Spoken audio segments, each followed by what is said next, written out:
welcome to this first webinar dedicated to entrepreneurship. So this afternoon, we will explore together the major stages of an entrepreneurial journey, from the first flash of an idea to its realization in the marketplace. We are also going to talk about what entrepreneurship is and what an entrepreneur is. The aim of this webinar is not to make you an expert in an hour, but I just want to give you an overview, some key concepts and concrete ideas to get started, should the entrepreneurial adventure tempt you or not, because even if becoming self-employed isn't in your plan, entrepreneurial principle will help you on your career path. After that, we will have the opportunity to talk with a real entrepreneur. We will welcome Vincenzo Bianca from the video game studio Endzone. Vincenzo kindly accepted to answer some questions about his entrepreneurial journey. And we will finish with the next step. So I will just explain to you the next event dedicated to entrepreneurship. If you have any question, as Dave already explained, we will work the same way. You can write your question in the chat, or just raise your hand or leave your question for the end of the presentation, as you prefer. Before diving into the subject, I would like to introduce myself and the company I work for. So I have been working for Wallimage for 6 years now. Wallimage is a public investment for audiovisual, video games, and digital creativity industries. We are located in Belgium, Wallonia, in Mons, so close to the CLIC and the University of Mons. We were created 20 years ago by the Walloon government with the purpose to generate a structuring effect on the audiovisual and gaming industry in the Walloon region. So we have 15 people working at Wallimage, and we have three main activities. Of course, we give fund for projects on condition of local expense. So we fund through call of projects. We fund video games, movies, series, documentaries, and also TV format pilots.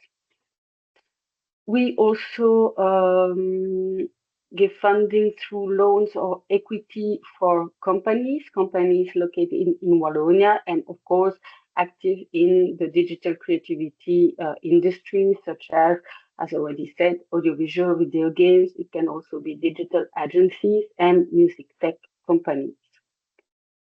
The third activity is the only one that is not a financial department, it's a service department. We have producer, find movie location, and authorization. So that's really in a nutshell what we do at Wallimage. About myself, you will see that I have a very eclectic career. After my bachelor degree in tourism, when was that? 16 years ago. I have worked for 8 years at Neckermann as a travel agent, and then I wanted to discover something else and to change, because I thought I learned all I had to learn at Neckermann. I got hired at Tempo Team. It's a temp agency as a HR consultant. I stayed there 2 years and didn't really like that job, so I quickly tried to move, and I was lucky to get hired at Wallimage, first as an executive assistant, and then as I really liked the sector and the work, I started evening courses to get a master's degree in business management. That was 3 years ago. And 3 years ago, we also opened the video game department, so for project funding. And I was lucky to take the position of head of games department. So now So I'm in charge of all the activities related to video games at Wallimage. I manage the project funding line, organize the call for project, and I'm very often in contact with studios and project owners who are looking for funding. So, as you may have noticed, I'm not myself an entrepreneur, but entrepreneurship takes an important part in my job. I work for a small company, so I must therefore always act and think as an entrepreneur to keep it sustainable. We always have to bring new product for the company. And moreover, I'm always in contact with entrepreneurs, so it's really important for me to understand how a company works, but also the mindset of an entrepreneur. So whether you have the plan to become an entrepreneur or you prefer to work as an employee, um, I've already said it, but I will say it again during the presentation. It's really important to understand the word of entrepreneurship, and you will see that is a really added value for your career. Um, I will go back to what does entrepreneurship mean to you?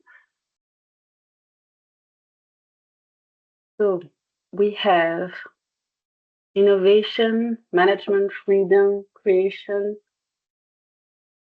ID into project, independence, risk,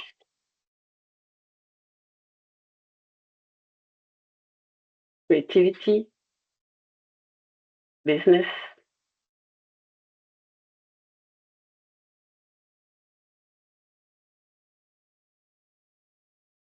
That's a lot of interesting answers. And on my side, I have looked a little bit about what entrepreneurship means. And if you Google entrepreneurship, you will find a lot of different definitions. I chose two of them, one really strict from the dictionary. So for the dictionary, entrepreneurship is the activity of setting up a business or businesses taking on financial risk in the hope of profit. So we have keywords that you wrote in the survey. So that's already really interesting. And then I chose a broader definition that I find more interesting because it opens more doors. So for Yet Brussels, entrepreneurship is the ability to materialize an idea, to put itself into projects, which can lead, among other things, to the creation of a company, but it can also lead to intrapreneurship as well as a greater employability. So I really like this definition because it translates what you wrote earlier. So it's the idea of converting an idea into a project and maybe bring this project, transform this project into a company. But it's not compulsory. Entrepreneurship for me is also really important. Entrepreneurship is the collective capacity to encourage and support the taking of initiatives at a level all levels in a company. So that means that when you work as an employee, you can be an entrepreneur into your own company as an employee, bringing some new ideas, some innovative concept to your management, and that can bring to new solutions for your own company. Um, so it's not always possible, depending on the culture and the level of your company. It might be more difficult for big companies. I know, for example, that at Wallimage it's really easy. Everyone can bring some idea. They're not always put into a project, but you can bring your ideas and say whatever you want, and something can come out of this. And what is an entrepreneur? So an entrepreneur is the opposite of an employee. It has a legal independence. So again, one word you mentioned earlier. An entrepreneur doesn't have a subordinate relationship. It also he or she also assumes all the risks. He or she identifies and exploits new opportunities. An entrepreneur may have various motivation. which is not always just making money. It can be independence, job creation, innovation, market leadership, or also have a social or an environmental impact. So now we know what entrepreneurship and what an entrepreneur is. Next question: what are the advantages to be an entrepreneur? Go to next question. So we have a lot of freedom, a lot of creativity, a lot of independence. Well, there's no right or wrong answer, just so you know. I have combined here just a list here of advantages of being an entrepreneur. It's not mine, it's one made by my lovely colleague Odile, who is also a teacher at La Haute École Albert Jacquard in a master in video game. So she combined a nice list of advantages, and you mentioned it, a lot of freedom, the freedom to choose the place you want to work, to choose your project, your customers, your collaborators. You mentioned creativity, the ability to create your own job, to transform your passion into your profession, to decide on your income, even if it's not always something secured. You may have noticed that the richest people in the world are entrepreneurs. There are no routine, and you always learn. You can transmit your value, and someone wrote happy, and that's interesting because it's something important. You have fun, and it's important to mention it because entrepreneurship might be tough work, might be really hard. So never forget to have fun in your job, and that also work in your day-to-day job, even if you're an employee. Now we have the advantages. What are the disadvantages of being an entrepreneur?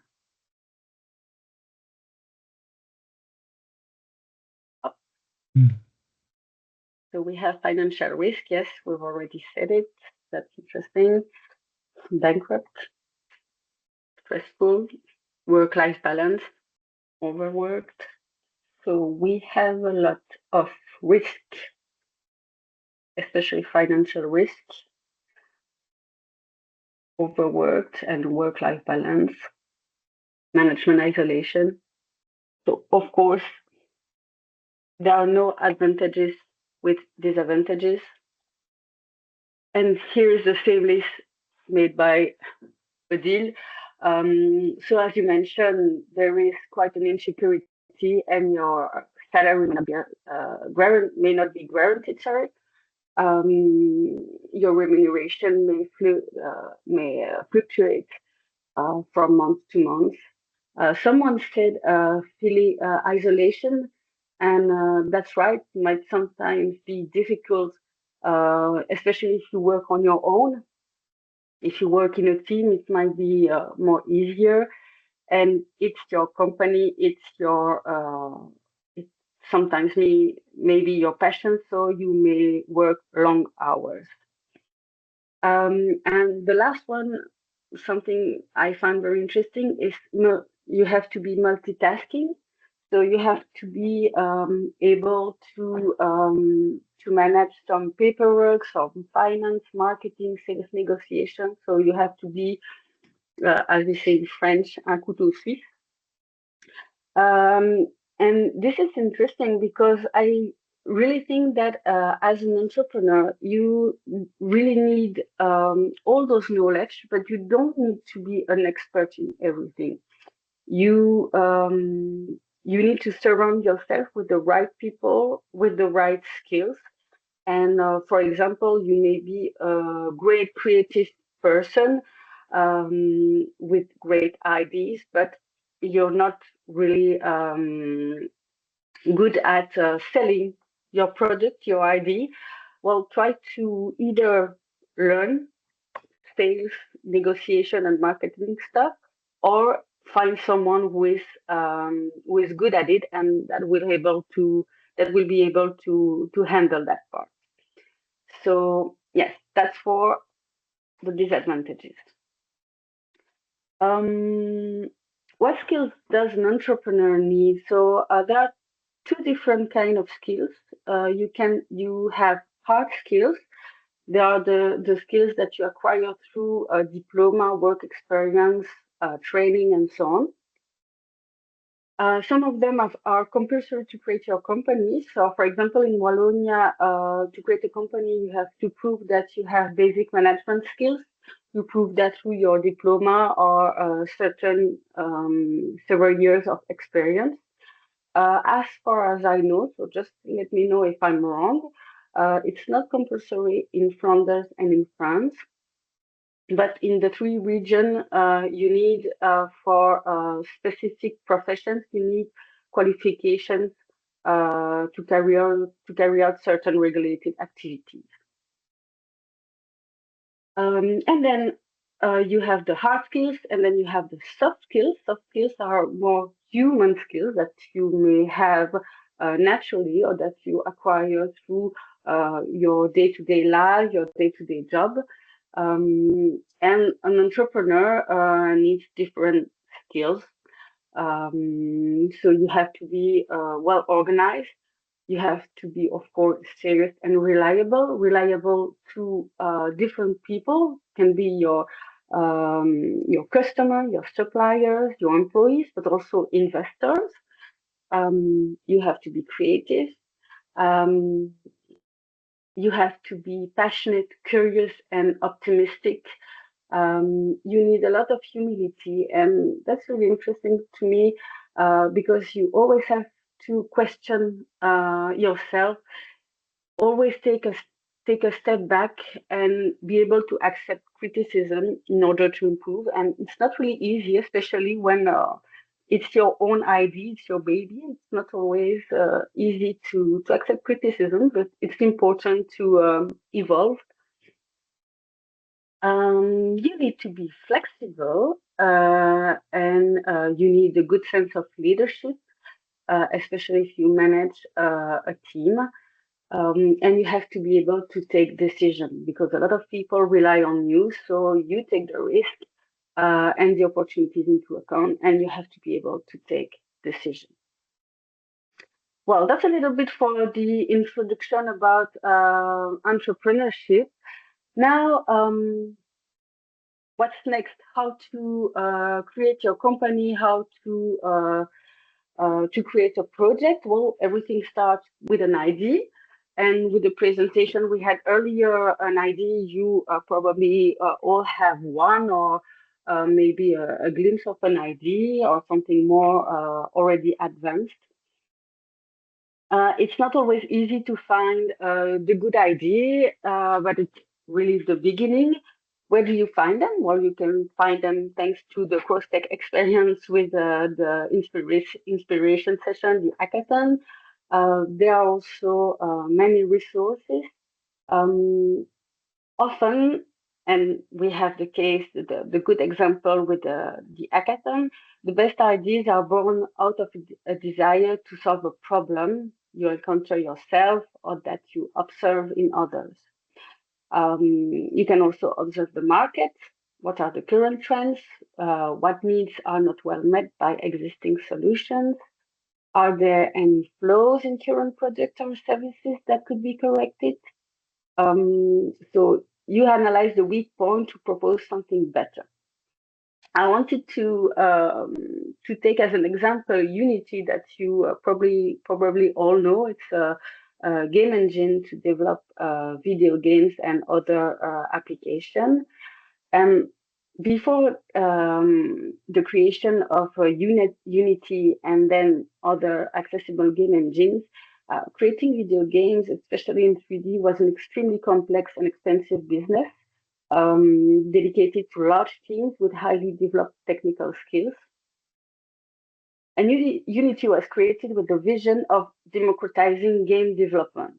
They offered a complete, integrated, and relatively easy to use game engine that provided essential tools for creating interactive 2D and 3D content. And therefore, Unity has become one of the most widely used game engines in the world, giving the opportunity to create thousands of video games, VR and AR experiences, industrial simulation, interactive apps, and so on. So it has solved a technical and financial problem, but it also triggered a wave of innovation and entrepreneurship in the creative and video game sector. So that's for solving problems. And then you have another approach is to adapt an idea that works elsewhere. This is the think globally, act locally approach. So you identify a successful concept in another territory, and you can adapt it into your territory, local markets. That can be also a good strategy. For this example, maybe something a bit particular.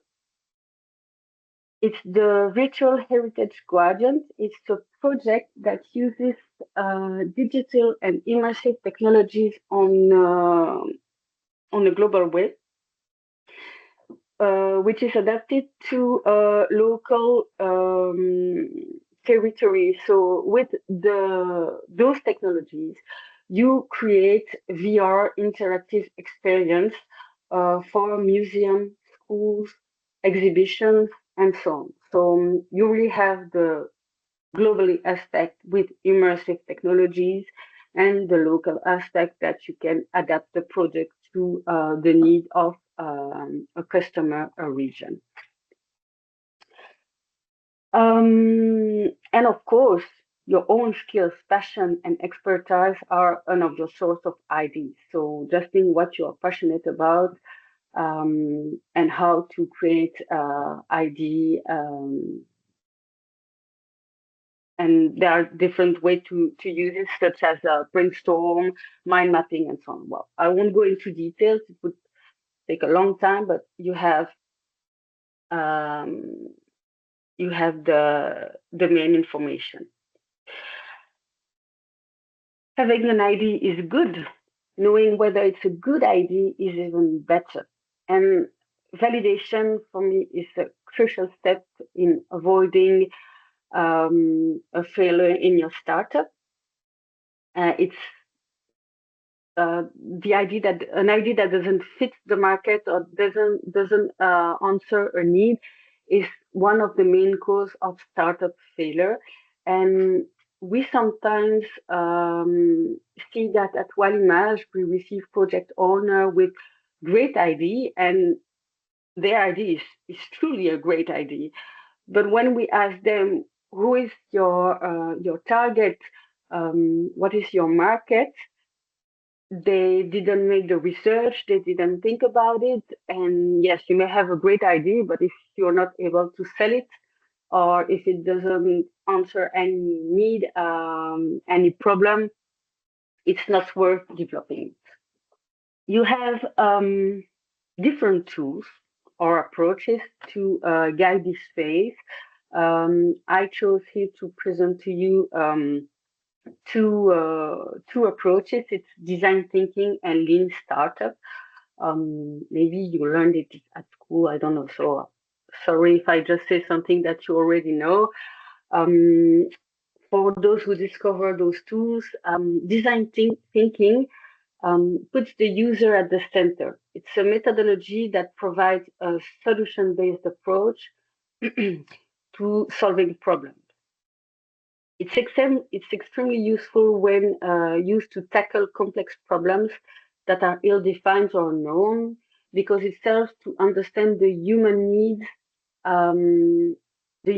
involved.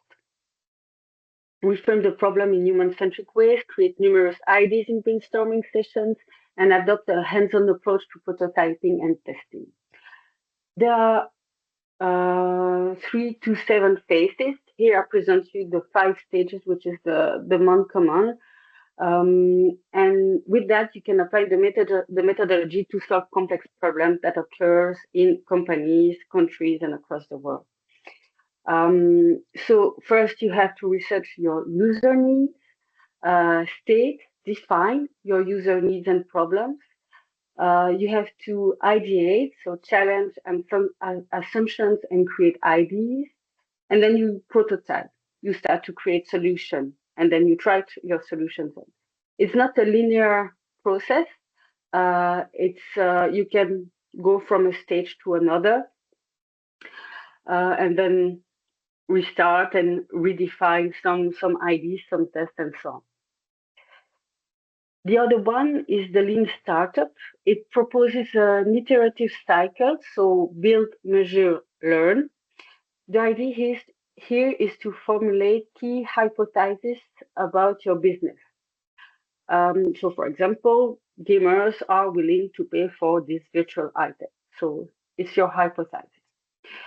And then you build the simplest possible version of your product. And that's what you are all doing at the moment. It's an MVP, your minimum viable product, to test these hypotheses as quickly as possible on a real market. The data collected enable validated learning. We learn what works and what doesn't based on facts and not opinions. Based on this learning, we decide whether to pivot, change direction, or persevere. So see, it's a cycle. So you try again until you have a good product to develop further on. Congratulations, you have validated your ID, and once it has been validated, it's now time to define how your business will operate to create value and ideally generate revenue, because don't forget that you may have a great idea, a great project. If you don't generate any revenue, it's probably not worth it, at least as a company level. If you just want to develop a passion project, that's okay. And this is the role of the business model. It describes the logic by which an organization creates, delivers, and captures value. Concretely, it answers the question, what unique value do you bring to your customer, your value proposition? And I've heard it in the presentation earlier.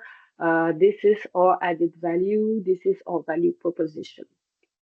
So that's interesting, and that's something that the business model canvas can help you define better. The BMC will also help you define how you will make money, the profit formula, what key resources and what process do you need to do this. The BMC, so once again, there are different tools. I chose here to present to you the BMC because it's a very common tool. It enables a systemic approach to the company organization. At a company level with several products or services, it may be complicated to use the BMC. So I would advise to make one BMC per product or service or activity. So it's a tab. You can do it on paper, on PC, whatever, and you just you just fill all uh, the topics. So who are your key partners? What is your activity?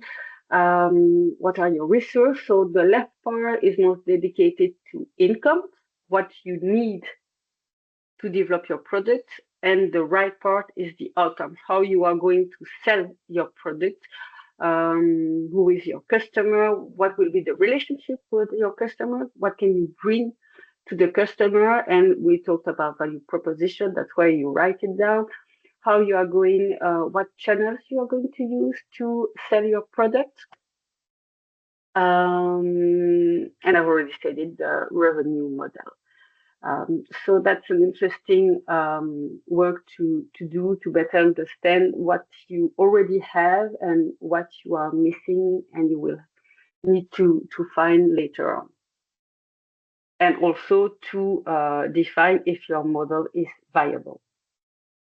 Once you have validated your idea and you wrote, okay, I'm just looking at the time. We have plenty of time. Once you have validated your idea, you wrote your business model, you will quickly ask yourself how you are going to find money to develop your project, because at the beginning you may have not a lot of income and you will need money to hire people, rent rent a place to work, or just to develop your project, to pay yourself, of course. And financing at the beginning, at an early stage of a startup, may be quite difficult because you are the very beginning, so you don't have a lot to show. You don't have a track record or a background. You may have a professional background, but not as an entrepreneur or not with your product. You may not have customers yet. So it might be difficult to find investors at this stage. Most of the time, you start with self-funding. Um, One is sweat equity. Sweat equity is the only funding where you won't find any money, because it's just the hours you will spend on working on your project. And I would really advise you to track those hours. Even if you do that after work or as a student, it's really important to track those hours to be able to value them afterwards. First of all, because you can use those hours to evaluate your company, and it can also be evaluated to investors. So, for example, at Wallimage, when you develop a video game, you can evaluate the hours, the time you spend on developing a prototype, and you can evaluate it as private fund, as own fund that you bring into your company. So that's quite interesting, because if you want public money, you will always have to respect a split, uh, um, a split between public and private money. So for €1 you get in public money, you will always need €1 in private money, in the opposite. So we use at Wallimage, at least. Not everybody does it, so it won't work all the time. But at Wallimage, you can evaluate those hours as private money. And believe me, when you're missing a lot of private money, it's really useful. Of course, you can use your own savings, or the first revenues generated by the activity, small personal loans. Um, when I say revenues generated by the activity, it can also be work you do on the side. So you can have a company. It's a model we often see in a video game studio, where you have a part of the team working on their own game, and the other part, or the same person, doing part-time on their game and part-time doing work for hire. And those revenue can be used to finance the development of their games, and then here in the development of your own product. The major advantage of self-funding is that you retain 100% control of your business. You don't owe anything to anyone, but it also imposes strict financial discipline. And the main disadvantage is that growth can be slower due to lack of significant resources, especially if you do work for hire on the side, or you have another job. You will need more time to be able to develop your project. One of the first money you can get also is what we call the love money, from friends, family, and fools. So you solicitate your close entourage. It's something that can be easier to achieve, because everything is based on trust, and with also potentially flexible conditions. Just be careful not to mix business and personal relationships. And of course, the amounts are often limited. You might not get 100,000 euros to develop your company. Then comes subsidies and public funding. Subsidies, what is interesting is that it's free money in the sense that there is generally no reimbursement or loss of control. This is a very attractive option. The main disadvantage is that application process can be really long and competitive, with strict eligibility criteria and constraint on the use of funds. So if I take again the example of Wallimage, when you apply for project funding, it's a core project, you have very strict criteria, you have a really big competition because sometimes we receive 10 to 15 applications and we will select only 5 to 6 projects. So you have to be really good in your application. And the funds need to be used in a certain way. So for example, again, at Wallimage, you will have to spend the money in Wallonia and you're not allowed to do whatever you want with that money. So that's the disadvantage, but it's at Wallimage it's not free money, so you have to reimburse, but on certain conditions. So if your project fail, you don't have to reimburse it. We only get access to the revenue of a game, of a movie, and so on. So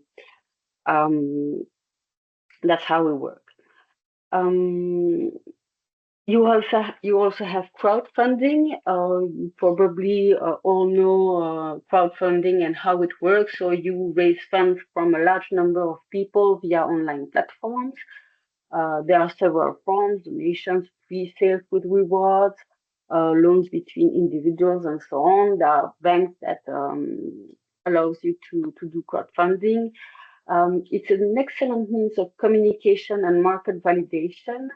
But that means that you will need to do a lot of marketing effort and it's really complicated. I've seen several crowdfunding campaigns fail because the project owner minimized the marketing effort and then just thought they would open the crowdfunding, just wait for the money coming in, doing some Facebook or Instagram or whatever post, and that would work. It doesn't work. When you do a crowdfunding, you really need to put yourself in the position of a seller, and you have to do marketing a lot.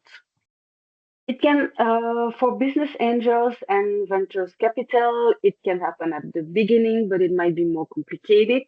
Business angels are individual investors, often experienced entrepreneurs who invest their own money in startups in the pre-seed or seed phase, generally in exchange for a share of the capital. So you have to give a little part of your company, but they bring their experience, advice, and also a good network.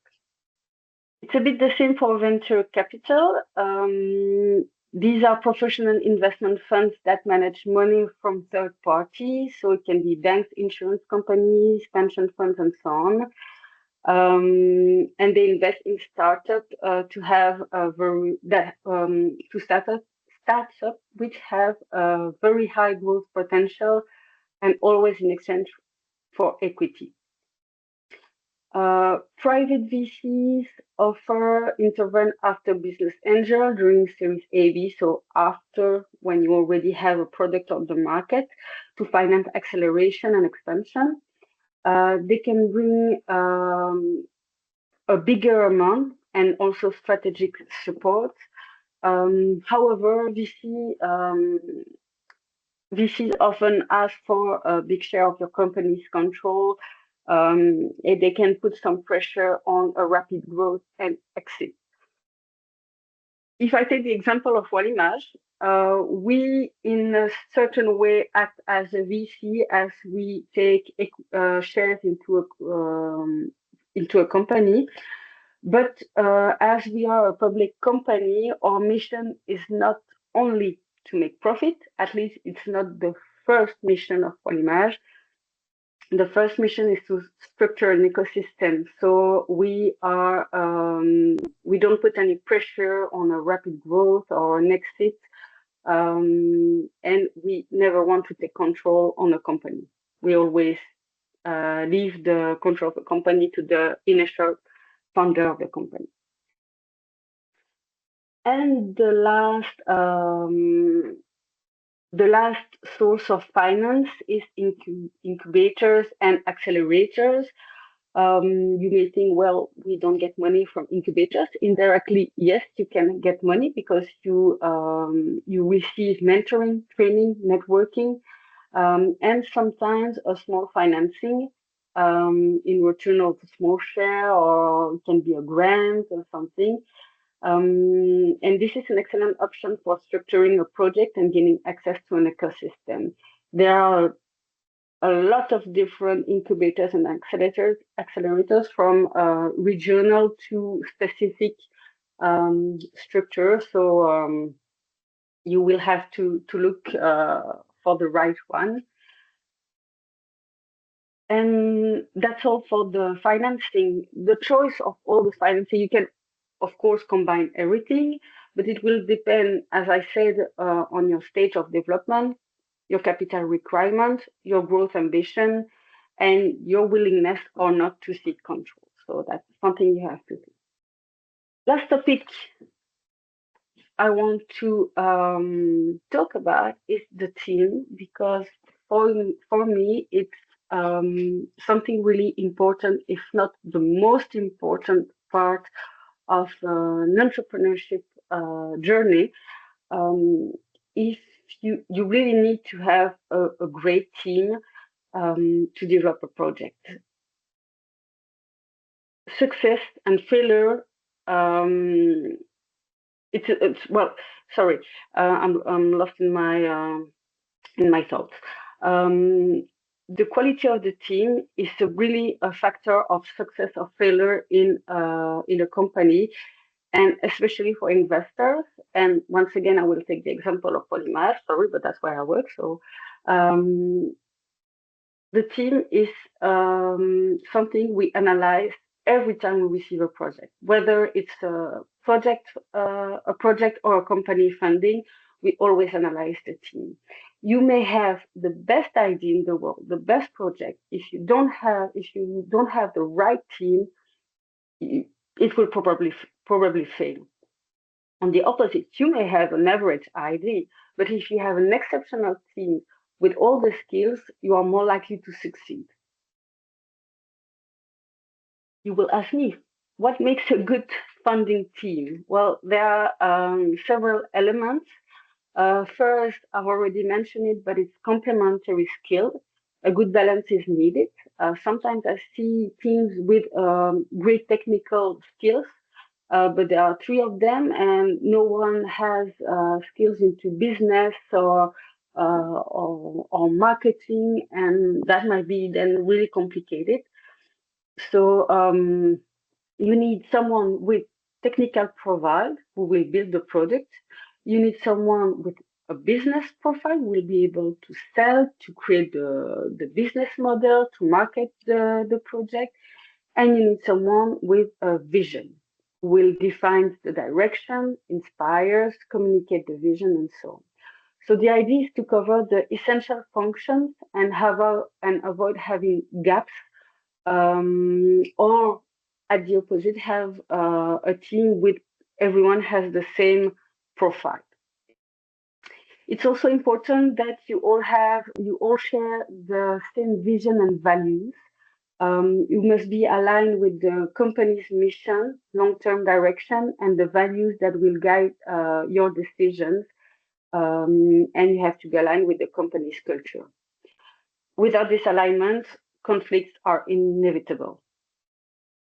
You need a dynamic and a healthy relationship. Beyond skills, human relationships are essential. It requires mutual trust, respect, open and honest communication, and the ability to handle disagreement constructively. especially under pressure of a startup. Something that is can be really useful is if you have already worked together before. So if I take your example, you work all together as students. It can be really useful for your future company. You will have to really define roles and responsibilities. Even if at the beginning everyone has a bit of a hand in everything, it will be important to define who is responsible for what, and above all, who has the final say in the event of disagreement. This avoids blockages and clarifies the structure, especially with the outside world, because when you have a team of 2 or 3 and you didn't define who is the CEO, who is the CTO, and so on, it might not be clear for investors or for your employees and other stakeholders. Don't forget that creating a startup is a marathon, not a sprint. You need passionate, determined founders who can adapt to change, and believe me, change there will be, and persevere in the face of inevitable setbacks. You will need to distinguish between co-founders who share the initial risk. This is something a bit more technical, but you will have to define how you will share the equity in the company, how to divide the company's share between the co-founders. So this is a discussion you will need to have early on in a transparent and honest manner. The aim is to arrive at a distribution perceived as fair by all, which does not necessarily mean equal. Several factors come into play: who had the initial idea, who provides the startup capital, who works full-time versus part-time, what are the skill and experience of each, what will be the future role, who takes the most risk, and so on. Most of the time, the 50-50 split is simple and common, but not always the best way to work. So it's something you really need to think very early. I don't know if you have any questions. Maybe I can already answer them. Maybe I'll start with a question. So a question that oftentimes pops up with our students is the question like, when graduating, students often ask us like, should they start a startup immediately or first go to another company and get some experience? And I've talked with other entrepreneurs and the opinions seem to range. So I'm wondering, what are your thoughts on that? I would say that it depends on your maturity, if I can use that word. I think that some people have entrepreneurship in their DNA and they can create a company right after school and they will do it perfectly, or at least in a good way, and something that will succeed. I think it depends on you and your feelings. Um, as I said, I'm not an entrepreneur myself, but if I have several years of work experience, and when I remind myself at 20 years old, I would have never been able to create a company at that time. I didn't have the knowledge, I didn't have the maturity. And now with some experience, I think I would do something better that at 20 years old. And that's something students have to think about. Do you think you're already able to manage on your own a company and to develop your project? And if not, maybe the right solution is to start to work for a company and then bring stuff and get some experience and some maturity, and then in several years concrete your project. Good advice, thank you. If I may I add something, because you mentioned maturity, and something that incubators and accelerators also bring is they provide people that can mentor you. And I know when I started, those mentors helped a lot because they already had the experience that I didn't have, and I could go to them for wisdom, and that really helped me, and probably other students can help as well. But indeed, entrepreneurship is something that you still have to do on your own, and Yeah, maturity is a big thing. Yeah. Okay. Yeah, as I said, like a lot of students ask it us, and I remember like there are different sides to it. I know so a colleague teacher of my says that like, oh, you need to get experience in the company first. While I have a different opinion, I'm like, if you want to work as an employee, you'll learn how to work as an employee. But if you want to work as a startup, then you need to start a startup. And I remember asking the same question to Jay Stelarocco once, spoke at the launch event of Costech Experience. And he said the same thing, like if you want to be an entrepreneur, immediately start with it because you Mm, need to make mistakes and learn from it, learn from your failures. And why waste time making other failures, learning how to be an employee at a company while you could learn by being an entrepreneur. mm. Uh, I don't think there is a right or wrong answer yeah, to this question because it really depends on the person, on your mindset, and what you also want in your private life. Because it's, of course, it is more comfortable to be an employee if you want to settle, well, I'm not saying that if you're an entrepreneur you won't be able to do it. That's not what I mean, but it's more safe. You may yeah, feel more yeah. secure to be an employee. Entrepreneurship is a big thing, but if you really think it's the moment, just jump on it. And as you said, Dave, and it's really correct, you will make mistake, and Mhm. it's totally normal and acceptable. And so indeed, Tim makes vocalizes a worry. I'm gonna read it aloud just for the recording. So Tim says that he's very worried about failing. Like, how can you fail? How can you recover as an entrepreneur when you failed and want to go to the workforce and be an employee? Like, do you have any tips for that, Sophie? Like, if you try to be an entrepreneur and indeed that doesn't work out and you want to go to the workforce, does that means that you start with a setback, or what's your ideas or tips for that? Or I'm opinion? not sure I understood the question. So you mean, Oh, if you so Tim, started entrepreneurship and you failed? so indeed, yeah, indeed, it did work out as an entrepreneur, and you want to go to the workforce, and Tim has to worry that that might be a setback when you go to regular industry to work as an employee, because yeah, you did to learn the pipelines of working in a company or the other experiences. I don't think it's a setback. I have the example Okay. of a company, Clever Trickster. It's a video game studio. Some of you may know Ludovic Mailleux. He created a first company, which unfortunately didn't work.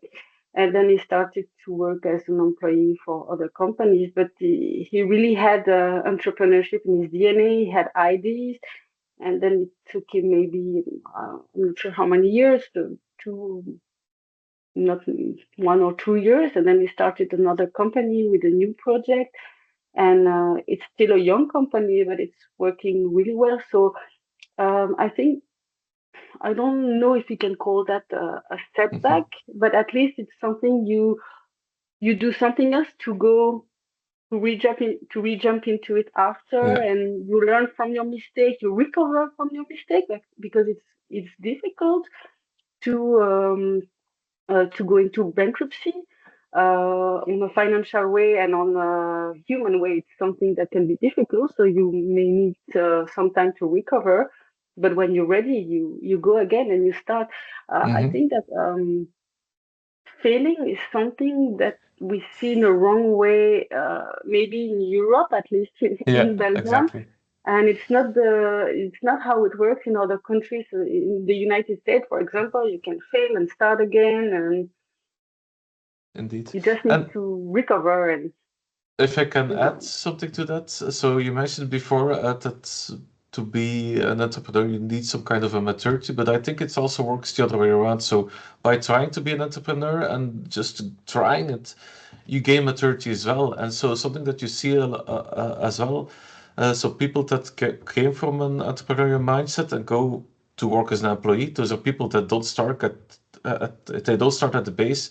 No, they oftentimes enter at a leadership position because they already have the maturity and the mindset of leading people, and they know to see the bigger picture already, and that's very helpful to already existing companies.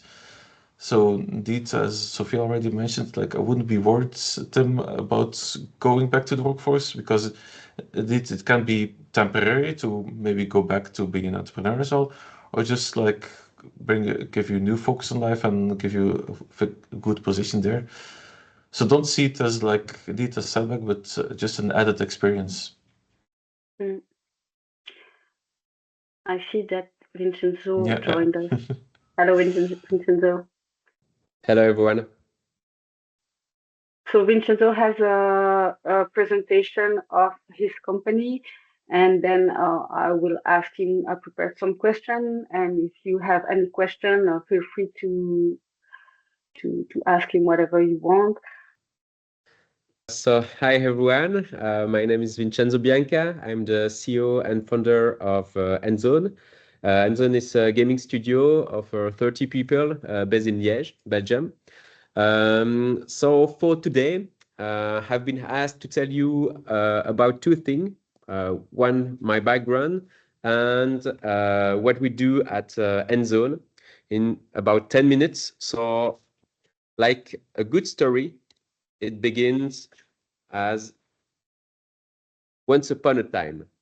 So once upon a time, a little boy wanted to make game.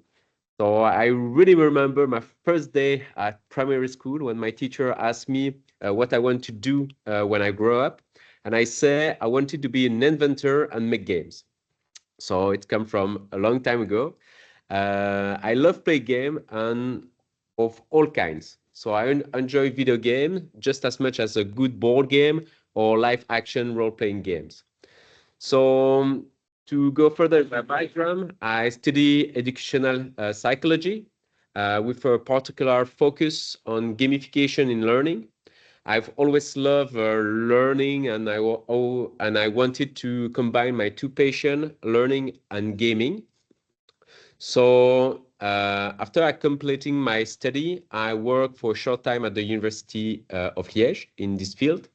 Then I start selling game design. I start, yeah, like a game designer. So I sell game design for board game, mobile apps, and video game. And basically, I do that by myself, and I start. I really start out as a freelancer, a part-time freelancer, then a full-time freelancer, and I finally create my company, Endzone, in 2012.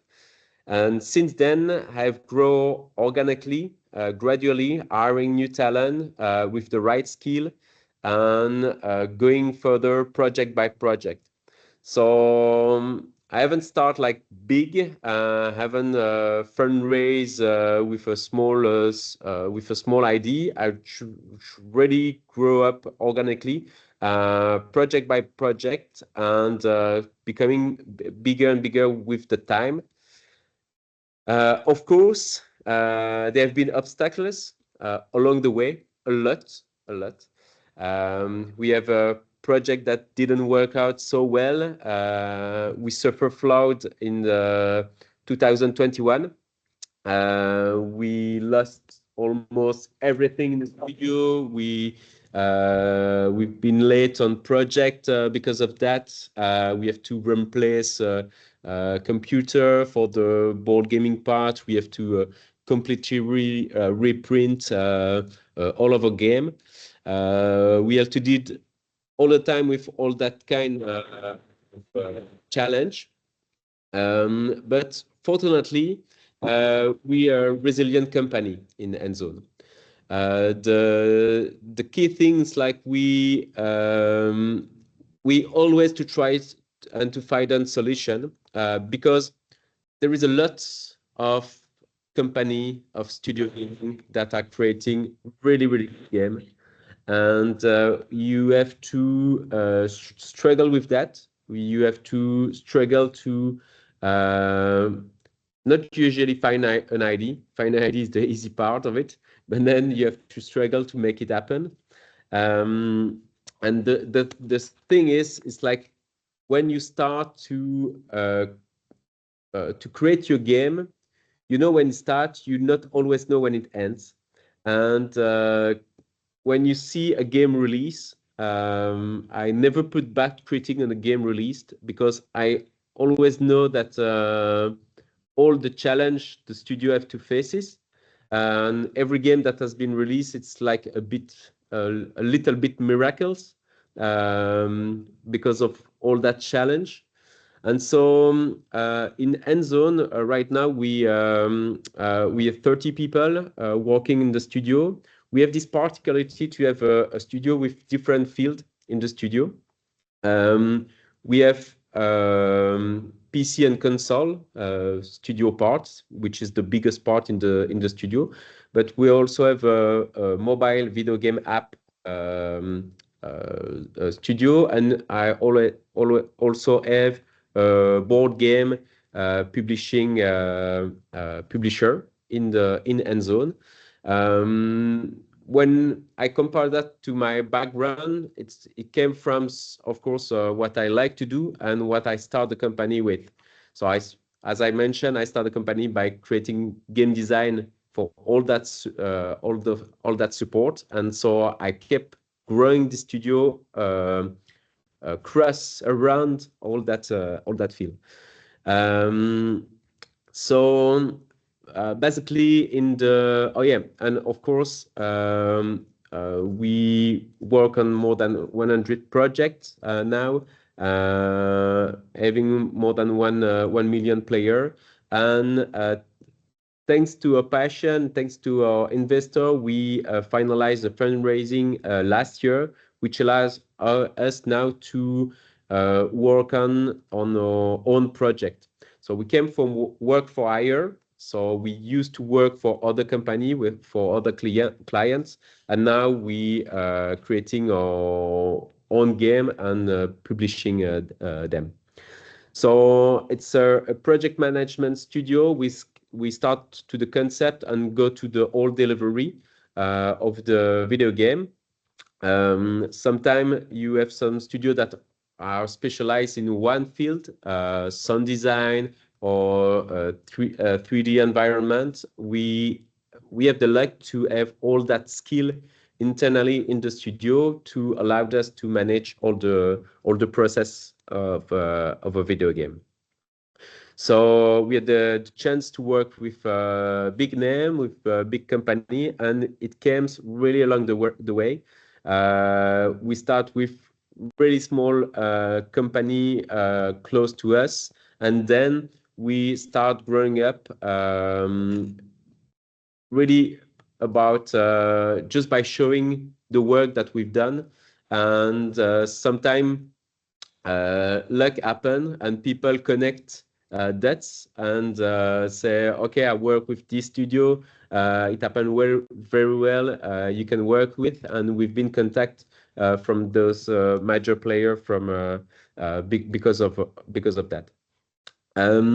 We have a specialty in a field, and a funny fact with that is we didn't put in front this specialty at first, and it's because of a client and of our player told us that we should be more know about that specialty, that we start we start talk about it, and we start to make more publicity, more marketing on that specialty. That specialty is treasure hunt. I'm passionate about treasure hunt since I 8 years old, and so we put game in our game. So we start with a game called Gardens of Legends, which is a cross-platform game. It's a board game and a video game, and also a physical game because we buried somewhere in the world real treasure. It's a wooden chest. You can complete the game from your home, so you don't have to move. except when you find the solution of the treasure hunt. Then you have to go at that place, take your shovel, and take from the ground a wooden chest. And when you've got this wooden chest, you will win this golden egg with 500 different type of diamonds worth $250,000. We make that game 6 years ago, and that's really something that put us in front of the scene. And from that, we start keeping and creating game and putting treasure hunt inside of a game, like Easter eggs, but Easter egg that worth something a bit more. So that's the thing that we still creating, and we're going to put on our next game that are going to be released. We'll show you a bit of one. So this type of production that we are working on. It's our next project will be released in October this year.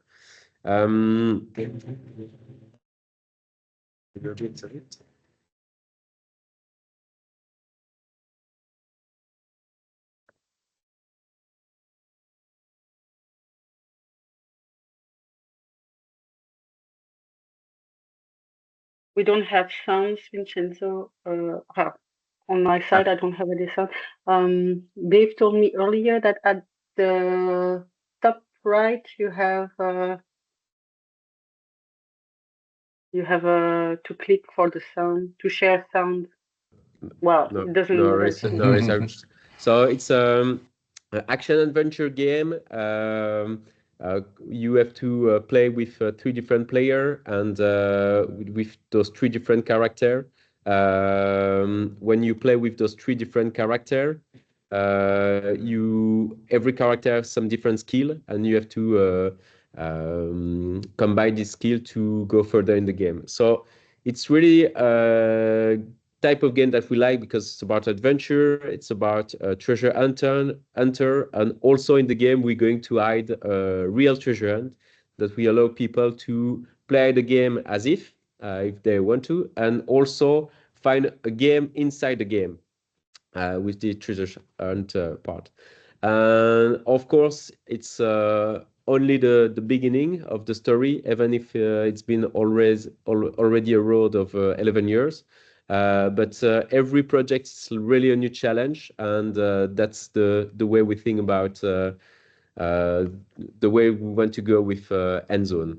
So thank you for your attention. Thank you, Vincenzo. It was really interesting, and I wrote down some questions that I already shared to you earlier, but one question came into my mind while you were presenting, and I was wondering when you started Endzone several years ago, did you start on your own, or did you already have a small team or associate with you? I start by my own. I really start by myself. And a funny fact with that, it's I never thought I'd be be a freelancer. I never thought about owning my own company. A fun fact with that, when I met my wife 17 years ago, she told me her father is owning his company, and she told me I never married a guy with his company, and here we are, 17 years later. Why I talk about that? It's because I never thought about that. It wasn't a goal for me to having my company and yeah, to own my stuff and things like that. The goal for me was to create project, and that's what drives me. And a good way to create project and be creative free, it's obviously to start to create your own studio, to start to create your own company. But I not recommend people that are finishing the study to start their own company because it's just insane. It's crazy at first. The recommendation that I usually say, it's like start working at first in other studio or the major studio if you like that field. Then after go on your project, you will learn more like that, and you will go faster by doing that field. It's very interesting what you're saying and very funny because we were talking about it just before you arrived, and it was a question from Dave. Is it better if you want to create your company, can you start it right after school, or is it better to work a little bit as an employee and then create your company later on? So you brought a different answer, so it's interesting to have everyone's opinion. Yeah. I mean, you can, of course, if you want to, you can. I just said that we had some issue that I'm sure we didn't have if we had that skill before. Just the thing that I said. And after I look at some new funders in new company that just finished the school, and they coming this fresh idea, this fresh identity with new way of thinking, and it's really good to see this kind of project coming from the ground. And it's the same thing that you can see when you go to a game jam.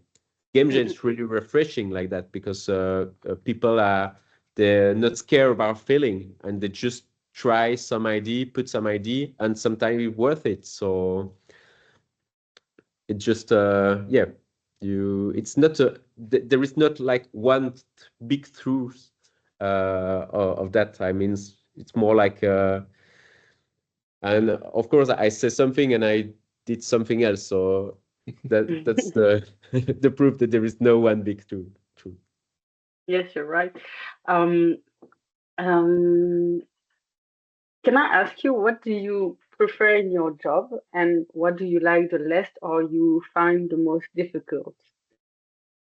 um the thing I prefer in my job, it's always being a creative, and what I like the most in life is like seeing project come true. And so all the creative parts or having an idea, it's a great part. And what I really love in my job, it's when I see those ideas coming to life. So it's yeah, it's fun to have idea, but it's more fun to see when the idea is coming real. You can actually play the game that you imagine 1, 2, 3 years before, and that's this is the excitement part of it. And of course, what I like less is when I'm not productive. Always try to manage the time that I spend about production, creation, and the time that I spend about doing something else, like just doing administrative paperwork, or doing or just consuming some stuff. I don't feel, if I've done that, if I spend a day not producing, I have the sensation that I've not been working that day. And so yeah, that's the part that I like less in my job. Of course, with time, I start also to I notice how important it is, also because you have to if you want to manage your company, it's not always about the production point of view. So it's part of the job, and I start to like it, but I'm not loving it. Thank you.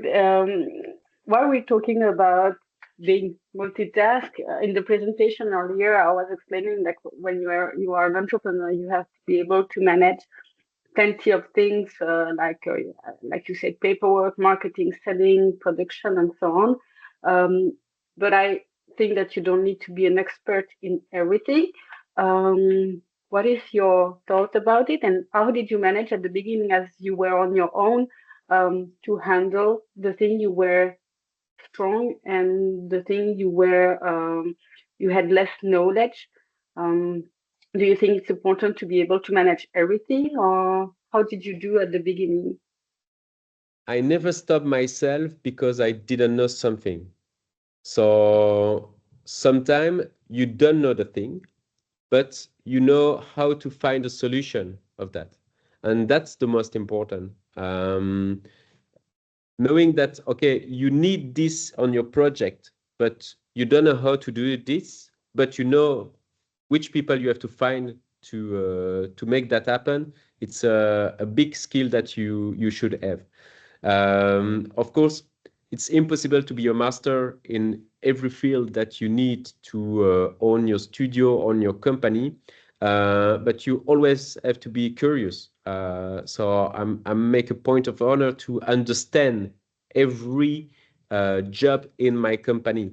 So I'm not specialized in marketing, but I can talk with marketing people. I'm not specialized in coding. I don't know how to code, but I know the logic behind that. And that's really important. And it's the way that I work also. I love to learn stuff. Like when I'm go to holiday, I'm not reading a novel. I'm reading a book, a skill book. So that's just the way I'm working.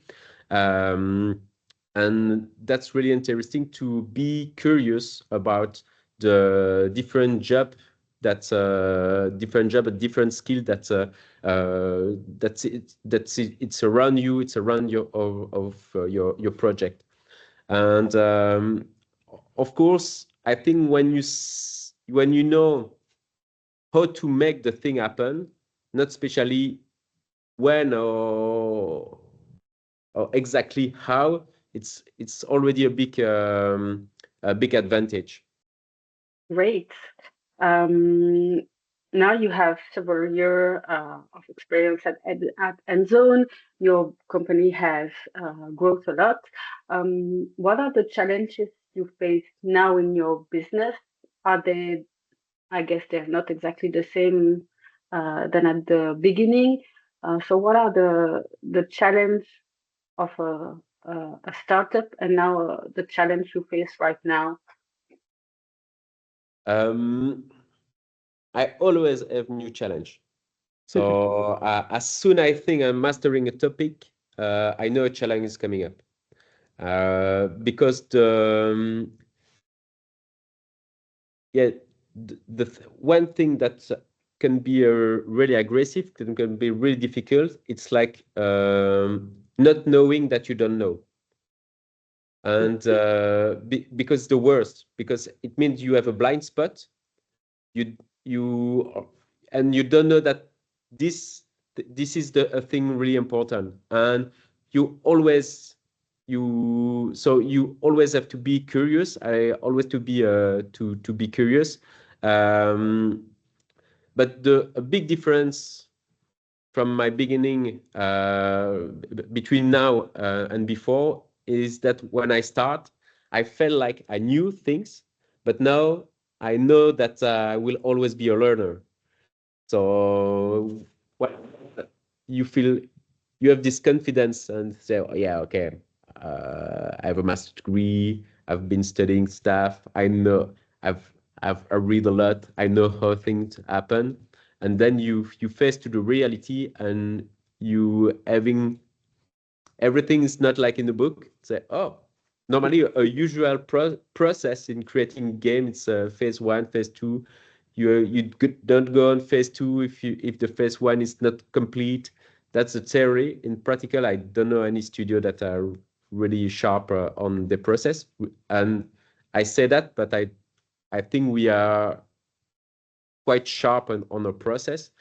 Um, but so yeah, and at the beginning, like it was more theoretical. Now with knowledge, with practice, I know that we always have been challenging some stuff, because also like the production is going to be bigger, and then so a new blind spot is coming, and we have to learn new stuff. It's not the same thing that running a company of 30 people than when I was 2 or 3 1 years after the beginning. The challenge are always completely different. People management, it's always something that you have to keep in mind. It's a daily challenge that you have to face with. Yeah, it's more like a usual topic, not especially in the game industry. I mean, in every kind of industry. Is when I talk with other entrepreneurs that have several years, more years than me in any kind of field, with more people than me in every kind of field. They were talking about like palier, a step, some stage.